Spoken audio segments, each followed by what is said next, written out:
Welcome to the Rational Egoist. I'm your host, Michael Liebowitz.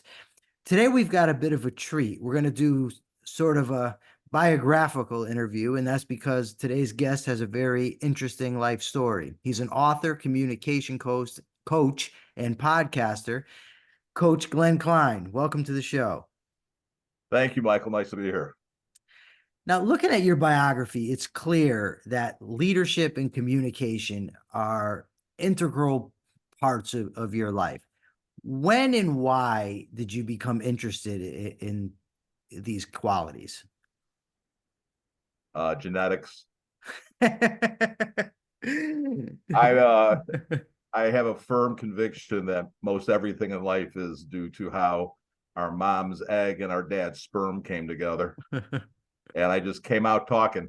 In fact, when I was doing a daily radio show here in Wisconsin, in Milwaukee, I moved up from Florida, which we had moved to from Wisconsin, and I moved back to Wisconsin to do this talk show.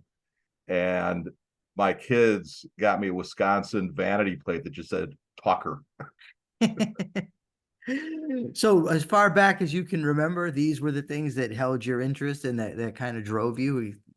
Yeah, and I wanted to be a broadcaster from the time I was 12 years old, recording Chicago sporting events into my little cassette tape recorder. Joined our high school actual radio station when I was a freshman.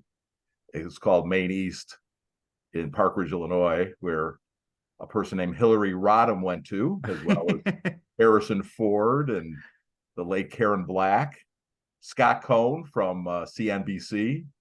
I'm about the, 12th most famous alum from Maine East High School.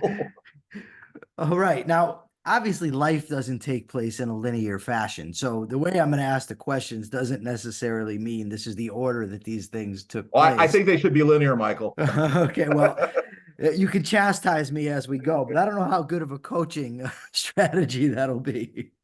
Not a good coaching strategy at all. You ask my clients about the rabbit trails we go on to get to the target where we're reaching. So what is your experience in coaching? Well, I started out as a softball coach at Camp Menominee in Eagle River, Wisconsin, which I'm about 20 minutes from right here in the North Woods. And eventually I decided to buy the camp. I started at the camp when I was 9 years old, and I started coaching kids and seeing kids, and then eventually counselors respond to what I had to say. And then I bought the camp with my wife, Dawn, in 1983. After we got married at the camp, we had 130 people at a weekend-long wedding in the North Woods. Both of our parents said nobody would come. And we're like, well, we'll be there. And Dawn's from a farming family, and I'm a suburban Chicago kid, so very opposite backgrounds. You know what they say, Michael, that opposites attract, but they should never get married. I don't know who they is, and I didn't know they said that, but I'll keep it in mind. They was one of my mentors in all this stuff called Madam Sherry Ford, who was a madam in Las Vegas and a brilliant woman. And so they were opposite ends of the spectrum as far as their background, but both of our parents said nobody will come.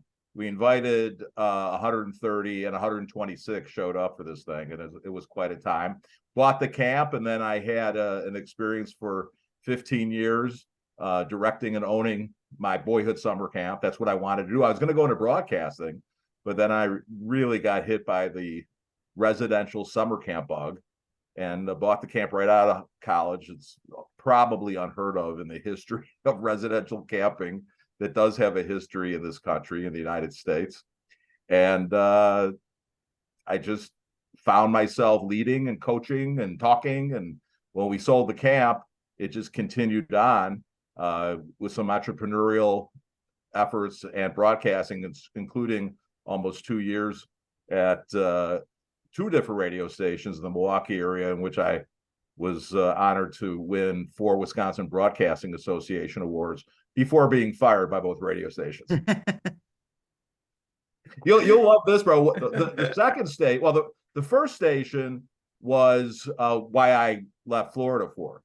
And I was fired for asking a civil rights leader why black guys don't dominate in hockey. You know, we're supposed to be having a conversation about race in our society. And then I met this guy, Milt Thompson, who wrote a book called The Only One in the Room. He was a lifetime observation on race. And he was the only black school superintendent in the state of Wisconsin. So he found himself to be the only black guy in the room a lot of times. He wrote this book. He was hawking his book. He came in. I had a lot of authors on my show all the time, as you probably do too. And he was great. He was local. We connected on a high level. And then I used to have him on once a week to talk about racial issues. And it was fantastic. He was very much on the, I would say, the opposing side politically, but he was very much a conservative Christian. I am not. And so we butted heads in a very respectful, loving way. And also, when you do a talk show, as you know, you want your audience to get to know you. And so my audience knew that I was from Florida, that I was a huge Tampa Bay Lightning hockey fan. And that night before, something very unique happened in the Tampa hockey game, and I played it. And it was fantastic. And so then we came back to our conversation on race, and I said to Milt, I said, since Jackie Robinson broke the color barrier, we just celebrated Jackie Robinson Day in baseball, where they retired number 42 across Major League Baseball, an incredible honor and obviously well-deserved. I said, since Jackie Robinson broke the color barrier in baseball, black guys have pretty much dominated every sport, baseball, basketball, football, but not hockey. Why not hockey? And it's an economic issue. He answered it beautifully. I knew the answer to the question. And then we continued on with the conversation. And the next week, my boss called into the conference room and said, did you ask Bill Thompson why black guys don't dominate in hockey? I said, yes, I did. He said, well, we had a complaint from another civil rights group in town, and so we're not going to be able to have you on the radio anymore. Oh, my And Lord. after 4 Wisconsin Broadcasting Association awards, he canned my ass. And I said, I asked him, I said, did you hear it? He said, no. I said, do you want to hear it? I have it on my computer in my office. He said, no. I said, how about we have that civil rights group come in and talk to Milt about it? He said, no, decisions have been made. And they were just looking to, it was a struggling radio station. They were looking to get rid of me. So 4 days later, I had a job interview at another station in Milwaukee. This is unheard of. Both stations struggling financially. That's how I was able to do it. It's hard to start a broadcasting career in your 50s. Podcasting is a different story. But in any case, so I got hired by this very liberal station in Milwaukee in downtown. And I told the guy, his name was Mike Crute, the owner of the station, who was very liberal. I said, Mike, I'm not a liberal. I'm a libertarian. He said, no, dude. Well, I've heard your show. It's really good. It's been great.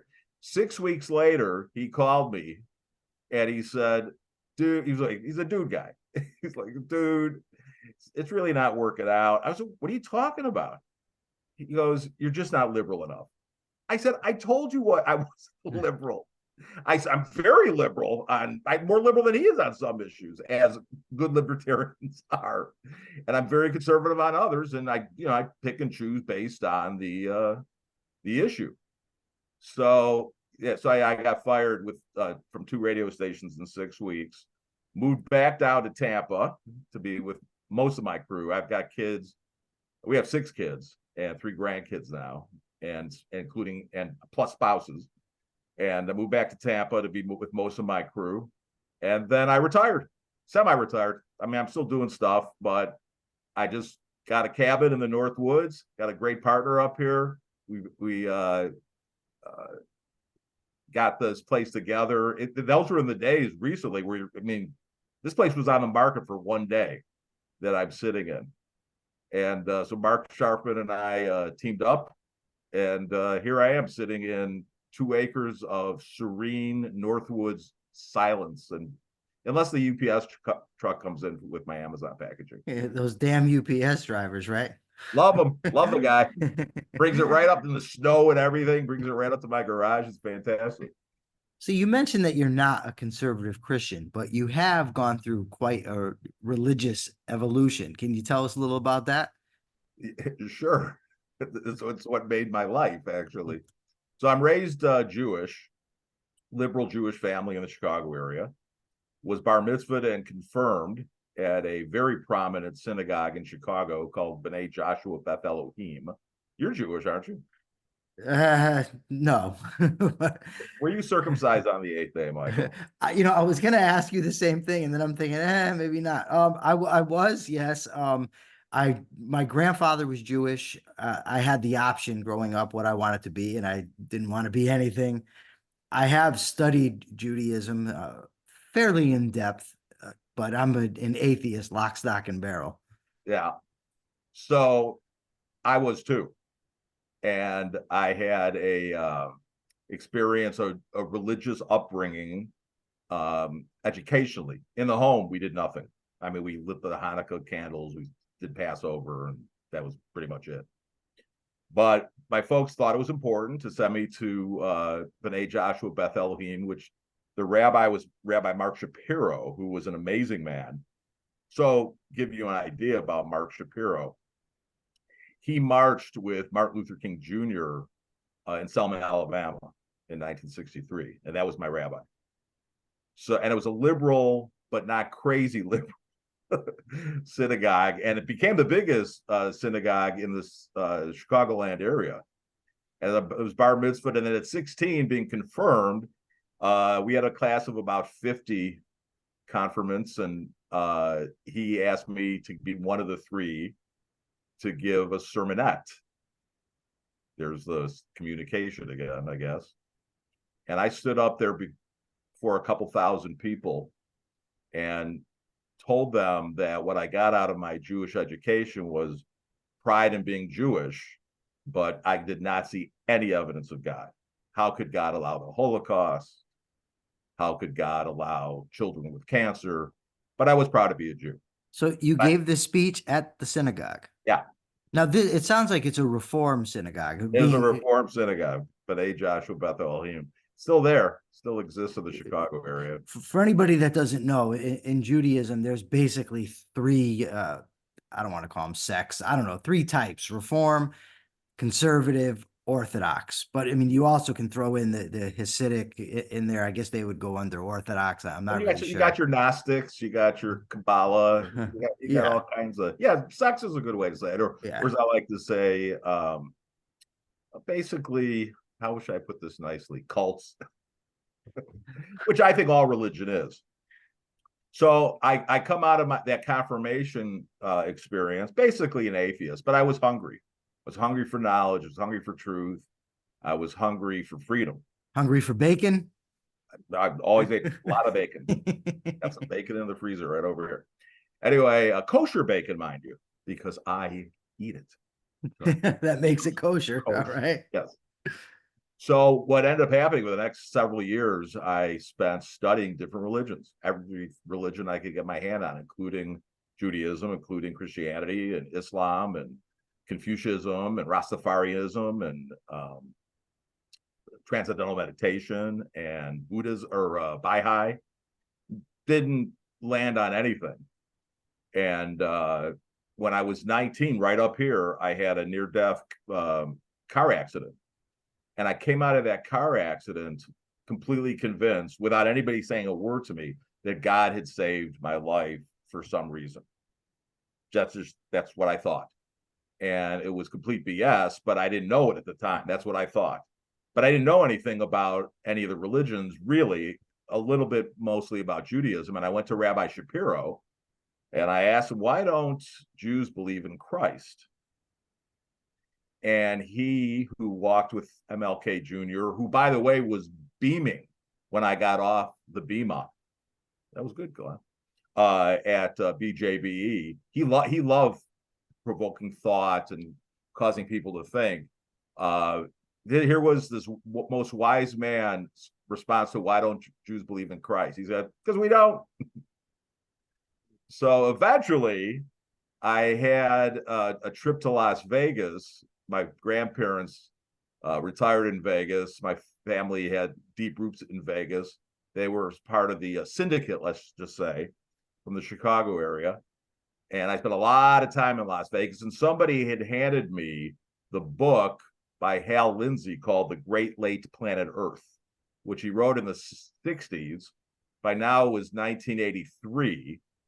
And he basically, in the first part of the book, he makes the case that this guy, Jesus Christ, whose name wasn't Jesus, it was actually Joshua, but that this particular historical figure fulfilled all the prophecies, or at least most of the prophecies about the Messiah. Hold on one second. Sure. Because I've done a little studying myself, and I know that it is impossible that his name could have been Joshua because there was no J in Hebrew or Aramaic. Very good point, Michael. His name would actually have been Yeshua or Yes. Yehoshua. Yes, that's what his actual name I was. just wanted to show off my pedantic side of just a little bit. I appreciate that. You've clearly been influenced by our mutual friend James Stephen Valiant, who's done brilliant work on how the Roman Empire created Christianity, which they did. Anyway, yes, Yeshua, or as I like to call him in English, Joshua Josephson. Okay. Nice Norwegian. He was the son of Joseph. Joshua Josephson, nice Norwegian boy. Right. So in any case, Hal Lindsey makes the case that Yeshua was the fulfillment of the messianic prophecy. And he said in the book, about halfway through, given this evidence, will you accept Christ? And I'm sitting in my grandfather's easy chair in Las Vegas, just reading the book. And I said, yeah. And I just got downloaded with a sense of love and forgiveness and wholeness and joy that I would never deny it.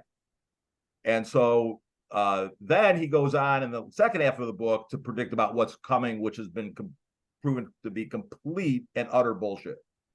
And by the way, he's made millions of dollars. I think he still might be alive, Hal Lindsey.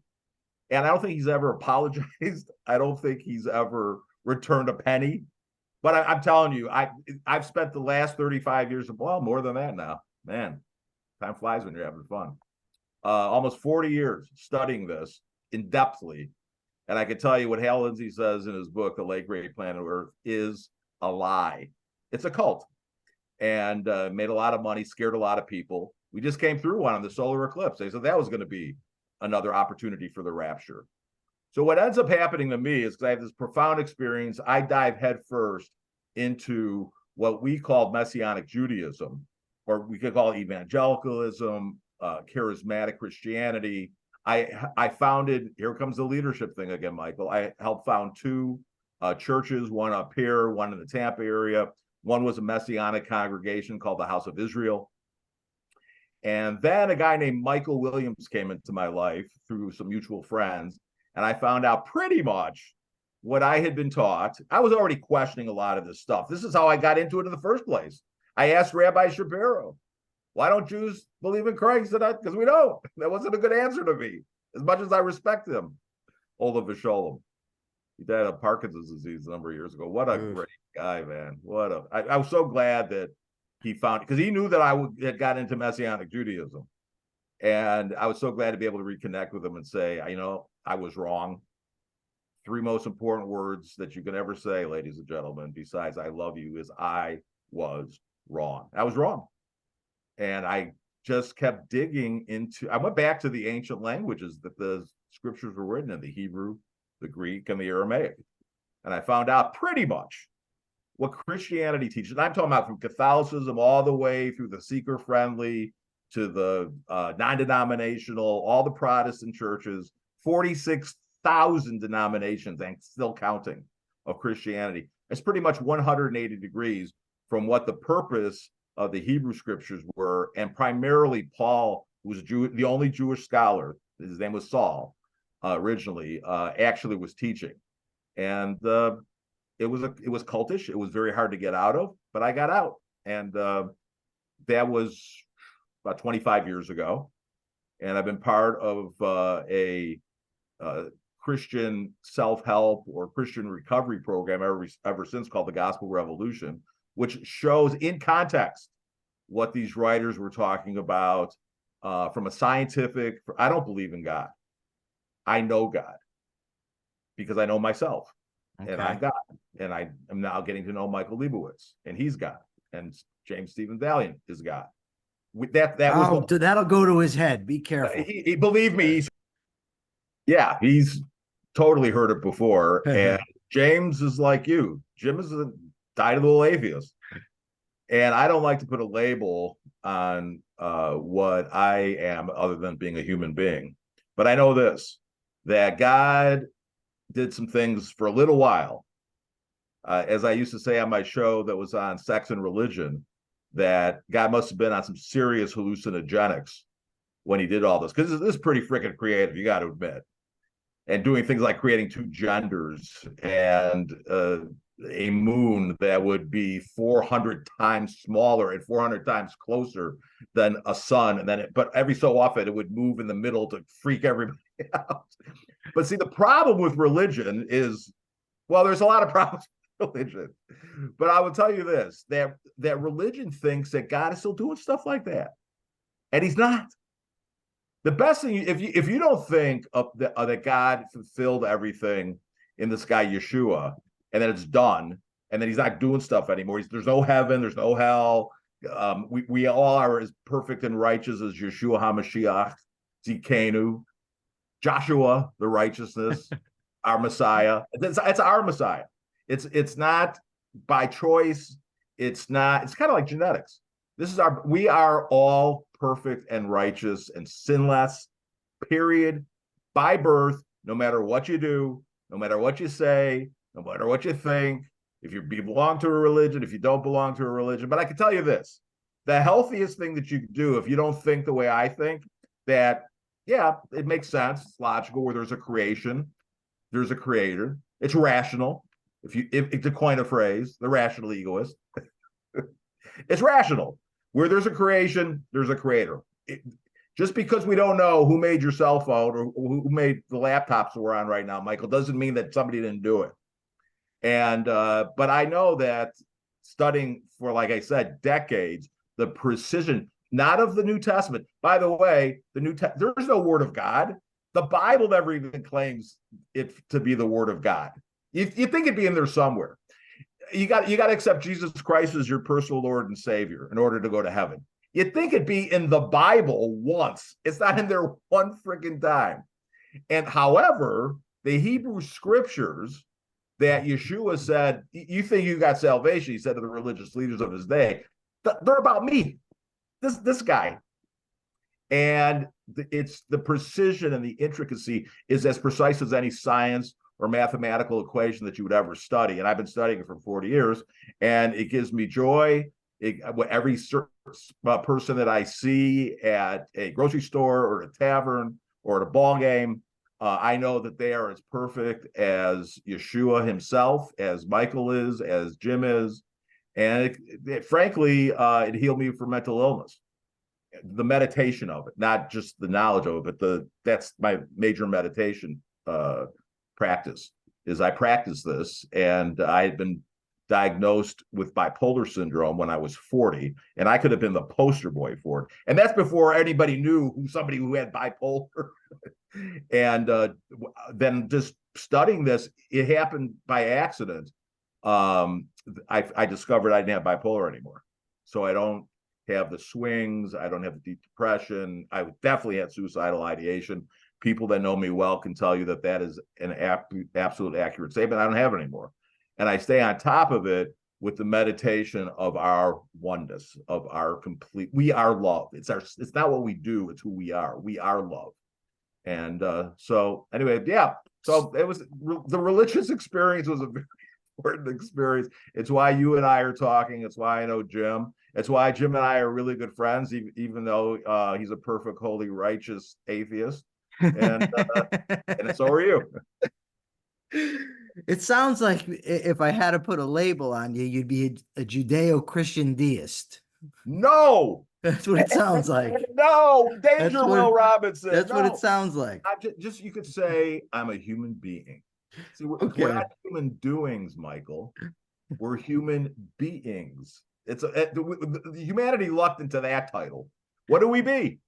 What do we be? Well, It we be might have alive. been better human doing, because if we all we did was be, we'd be That's what nothing. legalists or egoists would say. I don't think so.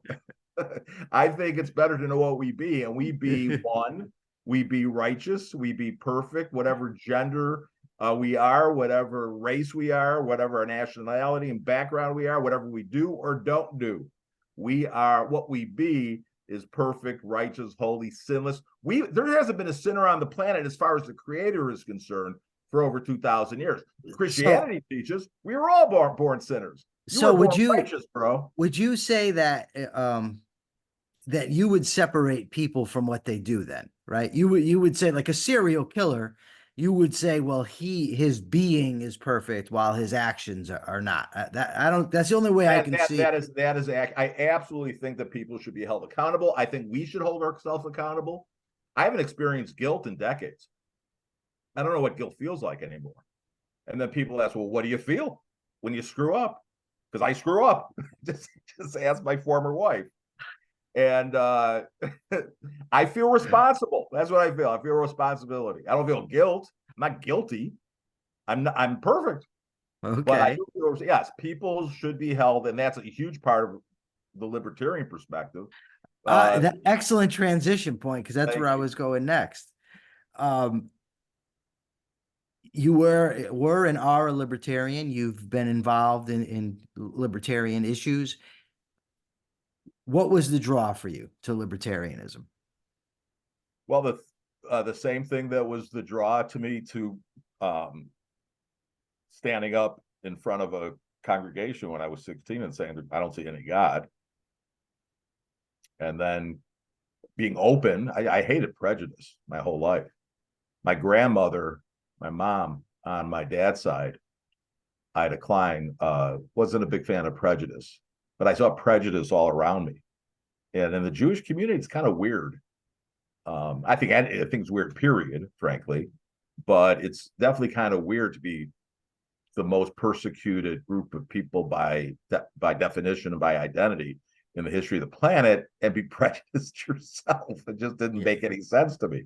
So I really hated prejudice my whole life. I wanted freedom. I wanted to know the truth. I wanted wisdom. And so that's where I was at. I was honest. I followed my heart, said I was proud to be a Jew, but I don't see any evidence of God. Then I had this experience, cannot deny it, got sucked into the cult of Messianic Judaism and Christianity, but I kept asking questions because I wanted freedom. And once I got out of religion, I continued studying what is the most logical and most effective form of government and philosophy that we could have, given the fact that we do now have free will. We didn't have free will when God started this thing, but then he turned it over to us. He was like, now it's your guys' turn. I'm done. Finished. God's finished, man. He's not doing it. You guys, I'm telling you, there's no heaven, there's no hell, there's no God to pray to except everybody that's living inside of you. You are the temple of the Spirit. And I wanted to understand that from a personal basis, from a spiritual basis, and a geopolitical basis. And that's what drew me to libertarianism and guys like Harry Brown, who was a good friend of mine, who was the Libertarian Party's presidential candidate in 96 and 2000. And then right before 9/11, I had Harry on my show all the time. And right before 9/11, we started the Harry Brown Show on Radio America. And then 9/11 happened. And so Harry unfortunately passed away from ALS many years ago. But what a statesman, what a great representative of not only the Libertarian Party, but libertarianism, the constitutional form of government, education. I mean, all of his books are still available, and you guys benefit, especially starting with maybe his most read book, which is called Living Free in an Unfree World. And that's what I wanted to do. I wanted to live free in what admittedly is still an unfree world from a practical standpoint. There's still some manifest freedom in places like the United States and other Western Western cultures. But yeah, that's how I got into it. And then, I got to know Gary Johnson. He was on my show, and Joe Jurgensen. And but I've never been part of the Libertarian Party. always a small L libertarian. And I think this go around, I'm going to be voting for Bobby Kennedy Jr. He's got some libertarian leanings, but talk about being a rational egoist. That's what he is, I think. No, he's not. And he seems like a decent guy. And but that both are up for debate, obviously, or up for a discussion.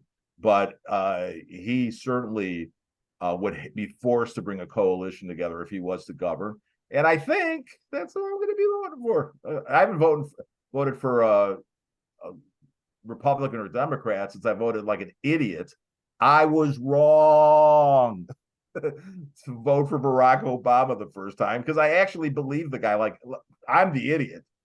I mean, he said, "We're not the red states, we're not the blue states, Yeah. we're the United States of America," like he used to say.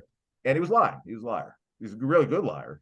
But he was a Chicago politician. Yes. Whatever it takes. And then, okay, I was like, oh my garlic, this guy is awful. And then I went back and voted for Barry Johnson again.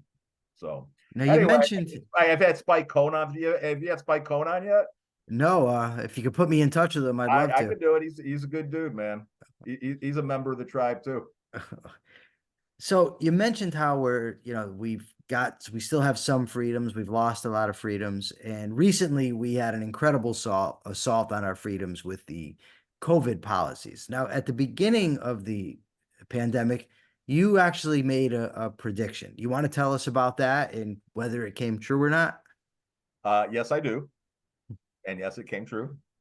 And I wrote a book about it right there. It's called, do you see it? Early Wake Up Call. How a coach's early warnings about the pandemic can help you now. And it'll be my pleasure to read James S. Valiant's blurb on the back of my book. Loving life and fearing death are not the same thing. In fact, as Glenn Klein observes in Early Wake Up Call, if we allow fear to become our basic motivator, love and life itself become impossible. It takes courage to explore, to create, to challenge injustice, to think for ourselves, to love and to live our irreplaceable and inevitably finite lives. In common sense wisdom that is all too rare and precious, Glenn Klein shows how the reaction by the government and the media to the COVID-19 pandemic has exposed a fault line of fear in our culture.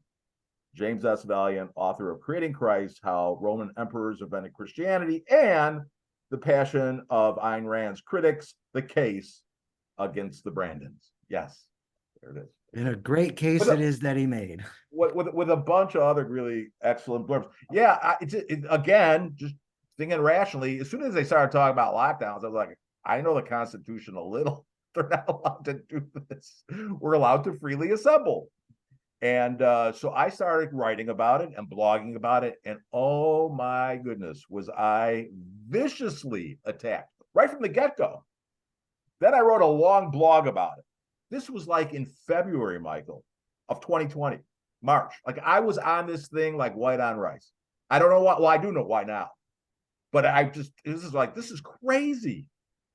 And then in the free state of Florida, that Ron DeSantis, and I have forgiven him because I forgive everybody, but he locked us down too at first. He admits it. To his credit, he admits he was wrong. But in Hillsborough County, where I spend the winters in Tampa, the Hillsborough County Board locked us down, did a curfew from 9 p.m. until 5 a.m. They just announced it. And this was in the middle of me blogging and just like, and so the first night I went out to take out my garbage in my community, and I'm going to say 10:30. And it was stone silent. I forgot about the curfew. It was stone silent in a suburban area. And I got nauseous. I was like, oh my God, could I get arrested for taking out my garbage in the United States of America? And I could. It was like 6 months in jail and $500 fine. And so I quickly threw my garbage away, came back into my place, called my attorney, and I said, I want to sue Hillsborough County. And they said, don't worry. He said, don't worry about it. It's all, they're lining up. And the next day it was revoked because it didn't make any sense to me. The COVID virus, you could be exposed to at 8:59, but at 9 p.m., no, it was stupid. The whole thing was stupid. And you could read all about it in the book, but eventually, as my predictions that the lockdowns were going to hurt, period, that they were unconstitutional, they were illogical. Why weren't they, as they were having the death count, remember the death count on the TV? Yeah. It was like watching the New York, or not the Times, but the stock exchange ticker or sports finals on the amount of deaths and everything. Why aren't they having people on talking about how to homeschool your kids? Early on, we knew that people that were overweight, that were diabetic, that were elderly, they were the major ones. They could have been talking about how to drop weight. I dropped like 20 pounds during COVID. Why? Because I needed 20 pounds, and I never got the vaccine. I lost so many friends over this. To the States, there's only been a few of them that have called me and like, bro, you were right. Sorry about that. Only a few. Why? Because it became a religion. Anything. See, religion, Michael, actually, that word means something. It's a Latin word, and it means to put back under bondage. It's religare in Latin. It's not to put in bondage. It's to put back in bondage. We are actually free. Freedom is what informs the human heart. We yearn to be free. We yearn to be free of what? Of our own self-loathing. How about that? Let's start there. Guilt from God, that was already finished according to the Hebrew scriptures, the Tanakh. Free from government interference that really isn't necessary at all. We yearn to be free. But very, very few people said, bro, you were right. Why? Because they bought into the religion. Anthony Fauci was the Pope. If you didn't wear the mask, you were a sinner. You were a bad person. If you didn't get the vaccine, remember what? It became a pandemic of the unvaccinated. Yeah. And you know who's never taken responsibility for anything? Trump, Biden, Fauci. DeSantis has, to his credit. Let's go here. How about this? The Catholic Church, they've never taken responsibility for what they've unleashed on the world. Do you know that Adolf Hitler, who was a Catholic, has never been excommunicated by the Roman Catholic Church? And they've excommunicated a lot of people. That guy never was excommunicated. He had the sanction. Hitler said, I am doing the work of the Lord. Ugh. A lot of people say that, and they're not. Don't worry about hell, you guys. Don't worry about the end of the world. I mean, some major crap's coming, because that's what happens. I mean, would you have been surprised if the other day when Iran unleashed what they unleashed on Israel, some people would have died? If some like terrible stuff would. It was surprising that it didn't happen. But we've had some bad stuff that has come across the human experience over the centuries, over the millennia, and we recover from it every time. We had this thing called the Civil War. You might have heard of it. I think that so. was a bad time in this country. That was from the time that this country started. There was a whole bunch of people that knew no freedom at all, and thank God that they're here now. They're descendants, because they really contribute a lot. People from African descent, don't they? But they don't play hockey. They do now. It was an economic issue. Good one, Michael. Way to bring it back. It was an economic issue. Basketball is cheaper than hockey, and as African American people, their economic status has become. This is why Trump's doing better with the African American community right now. Why? Because they actually are getting free from the tyranny of Jim Crow and slavery, the history of that. When Black Lives Matter started, I was like, yeah, Black Lives Matter. They have a different experience. People that are of color have a different experience with this country than people that don't. So do indigenous people. So do people that are from Europe and from Hispanic countries. So yes, Black Lives Matter from the stance of the unique experience. But of course, here came religion. You had to agree with it. And here came the organization. And Well, if you that's listen what I was to going to say, because the organization is different than the it, is slogan. as corrupt as the Yeah. Roman Catholic Church, or is Anthony, or the National Health Institute. How about that? Or the CDC. It's all religion. It's all religion. It's religare is to put back under bondage. Not to religion, to religion. That's what religion is. I don't care if you are an atheist. You could be a religious atheist. You You could be know, you could be a religious scientist. Well, the science is almost never settled. Almost never. Well, the science says that we should be 6 feet apart. And then Fauci did it to me. It was like we just kind of came up with that. yeah, we made it I up. knew human nature. I knew human history. I knew logic and science to a degree. And I knew what they were. I knew we needed vitamin D. I knew we needed exercise. I knew we needed fresh air. I knew about the 1918 Spanish flu, the Spanish pandemic. I knew the corruption of the Chinese Communist government historically. They had a famine. They said that a million people died. I think it might have been 4 million. It was like 60 million. You can't trust the communists. No. You know, before I let you go, I want to tell you the story about religion in my own life. I was going to go through the process of converting to Judaism. I was attending Jewish services in prison, and I had a very good relationship with the rabbi. I learned so much from him. Very, very bright guy, very knowledgeable. And when I became an atheist, I thought it was only right to tell him, I don't believe in God any longer. And I went to him and I told him, Rabbi Sheckman, I'm sorry, I don't believe in God anymore. I would still like to attend your service. And he told me, well, he says in Judaism, the difference is between Judaism and Christianity is whereas Christianity focuses on what you believe, in Judaism, we're concerned about what you do, how you conduct yourself. And if you're an ethical human being, that's all that matters to us. And that always stuck with me. And that's got to be, I don't know, now, maybe almost 20 years ago. But it was an interesting experience for me. And I still learned from him even after that. It was a very good relationship for me to have with him. Yeah, there's some other significant differences. Oh I yeah, mean, yeah. There's I'll other tell you different. this: there is no Judaism as far as biblical Judaism. It can't be. When the Romans destroyed the Second Temple in 70 A.D., Jews could not do legitimate sacrifices anymore. And yeah, it's. I mean, this is what happens. This is why COVID was.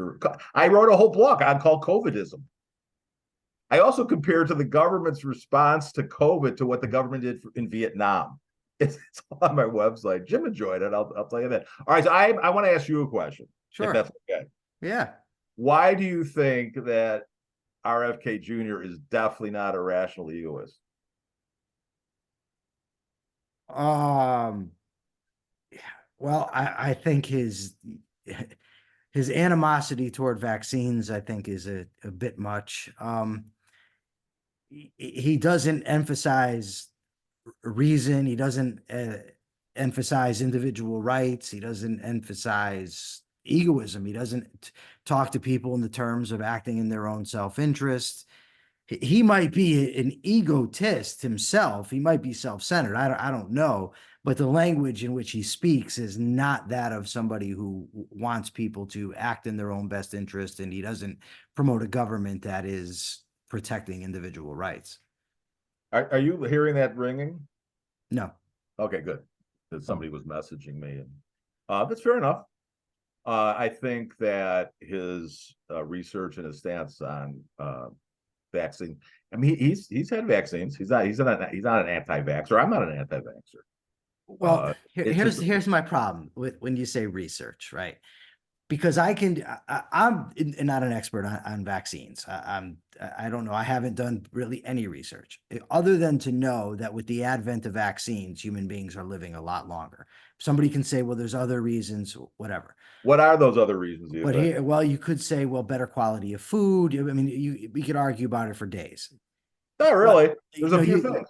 but you How can't. about indoor plumbing? That was Well, oh, indoor plumbing. I mean, there's a lot of things, but there's also a lot of things that some people might say, well, it's due to the government regulating this or that, and I would disagree. But the bottom line is to say research, and this is a key point. I could say I'm researching and I could go on the internet and I could find all types of information to back up veritably any point of view that I have. And I'll end with this anecdote. A guy that I've known not all my life, I've known since I was 14. He told me one day about a conspiracy theory. And I told him, okay, what you just told me, I Googled it. It says that's not what happened. He says, no, you can't go to Google. Google's wrong. Google is part of the problem. He says, you have to go to DuckDuckGo. Okay, fine. I went to DuckDuckGo. DuckDuckGo told me the same exact thing Google told me. He then told me, no, you have to dig deeper. And I finally said to him, why do I get the impression that digging deeper means dig until I find the source that tells me what you're saying? Right. And so when someone tells me, well, he's done research, I'm skeptical. Well, and you That's should all I'm be, saying. and you should be skeptical. Here's one of our challenges as people that want freedom, well, just any human being, is confirmation bias. Sure.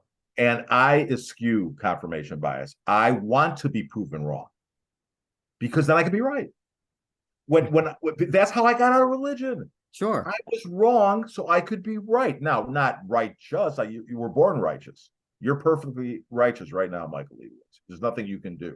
A lot of people might differ with that. Yeah, I know. Well, believe me, we know we are in the vast. I mean, when I talk to my client, I'm like 0.00001%. But I was there too about COVID. And then I wrote, before Bobby Kennedy's book came out called The Real Anthony Fauci. If you want to read a book, read that book. But my book came out first. Totally different styles. I mean, his is really in-depth research, et cetera, et cetera. Now, recently, Bobby asked Nicole Shanahan to be his running mate. And when she, in her first public speech, she said, basically, what you just said about Bobby Kennedy Jr. And one friend said to her, just listen to him. Just listen to what he has to say. And now she's his running mate. And that girl ain't no dummy. I'll say it this way. That woman ain't no dummy. And I mean, I voted for the Libertarian candidate most of the time. There's certain aspects of RFK Jr. that, that frankly I wouldn't agree with, but there's certain things that in my own life I don't agree with, and I can't get away from myself. But I know this, that he's a decent man. And all you have to know about Bobby Kennedy Jr. is that when he refers to Joe Biden or Donald Trump, by the way, I used to get in trouble with the radio station because I would always pop my peas when I would say Donald J. Trump. The guy, when he was running for president, the owner of the radio station called me and said, can we stop popping our peas now that he's been elected? And I was like, oh, let me think about it. Guy was just looking for a reason to fire me. Anyway, here's one thing I know about RFK Jr. When he refers to Biden and Trump, he says President Biden, President Trump. He talks about loving this country, loving the Constitution. He talks about being patriotic. You don't hear Democrats talk that way anymore. And I've said for years, you got to have two competing parties that are legitimate, that have something to offer. And the Democrats haven't loved this country for a long time, by and large. They love power. They love controlling people's lives. They love putting people in lockdowns. Anthony Fauci was the only person, maybe with a family member or two, at a Washington Nationals game. Well, hold on. And I he got one threw out question. the first pitch. Hold on. I have one question for Crazy. you before I let you go, because I'm running. Are we done? Is that it? We will be in a minute, but I got a question for you. What party had the president in office when the COVID policies began? Donald J. Trump. Yeah. and he should be held responsible. And He DeSantis should. tried to hold him responsible during the campaign. But the Trumpkins wouldn't go for it. So, no, because there's a percentage that there's a cult of personality there. It's yes. a religion. It's a cult. It's a personality cult. But I don't know what the Democrats see in Joe Biden. Robert Gates said that, who was the defense secretary under Obama and Bush, yeah, he's been wrong about everything. Was wrong about every single major foreign policy for 40 years. And Obama, his own president, said that, this is a direct quote. This is history, you guys. Obama said, you can never underestimate Joe Biden's ability to fuck things up. Direct quote.